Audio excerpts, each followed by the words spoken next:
West Indies by 11 runs, but I wasn't on call for it. You might look at the Pakistan scorecard and think you lost reasonably comfortably, but was it 5 drop catches in that game?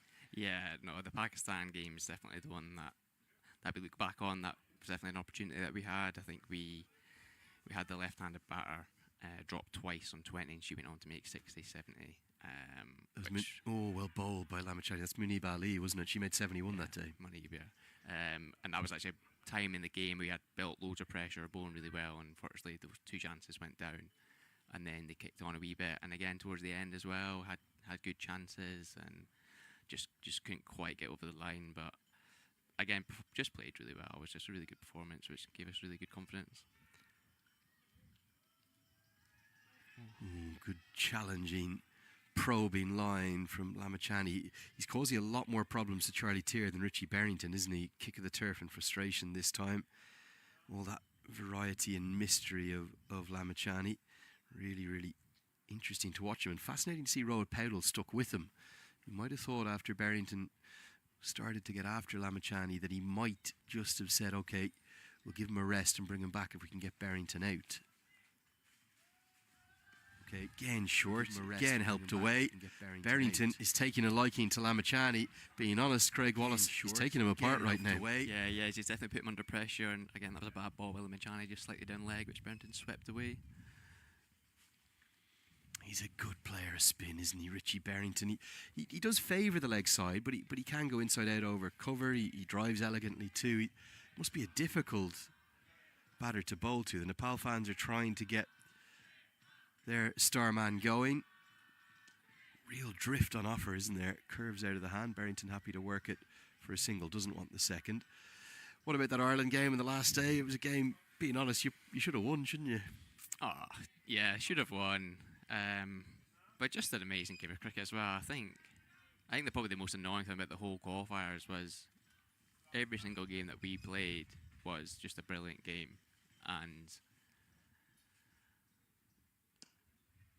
I think for the World Cup to just be an 8-team team missing out, like the world missing out on watching these games, is a real shame, because everyone was such a similar standard to each other. The brand of cricket everyone was playing was really good, and it's just a shame that only 2 went through, and it's an 8-team World Cup, because that Ireland game especially is generally one of the best games I've ever been involved in, with the up and downs and everything. It was in the terms of women's ODI cricket history one of the best of all time, wasn't it? The emotions as well, and then we saw the raw emotion for Hayley Matthews and the West Indies team, who somehow, almost like Lazarus from the Ashes, revived their qualification chances with Bangladesh losing on the last day to Pakistan. Bangladesh made all the early running, but yeah, it's a real shame, isn't it? You know, nothing really separated the West Indies and Scotland or Ireland. In fairness, Ireland, their first 3 games, they probably should have won all 3 of those, and they ended up only winning the last 2.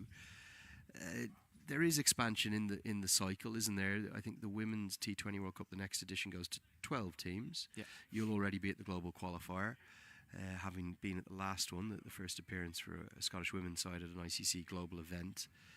And there is talk of the Women's 50 over World Cup expanding too. But are you telling me, kind of what I'm hearing from you, in 2025, with where the women's game is at, 8 teams is too few for a global event?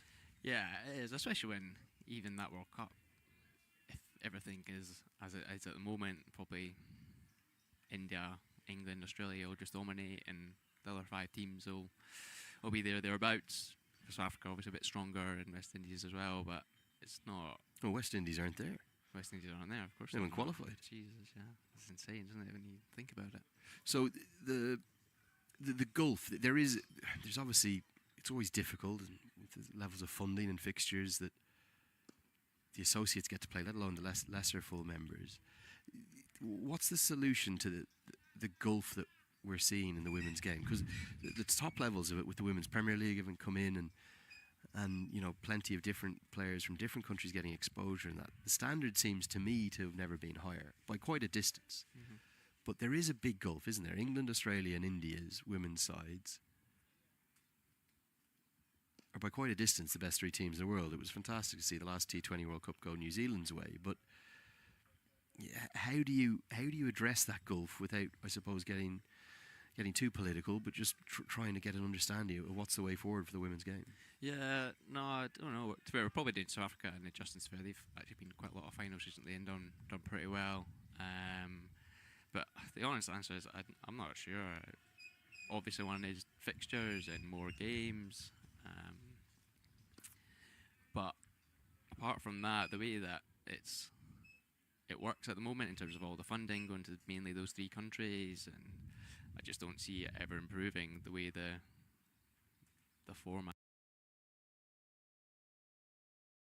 and the programs work as it stands, coming from the ICC from the top and all the way down to the bottom. I think teams will always compete like West Indies and etc., but not consistently. I think it'll be very.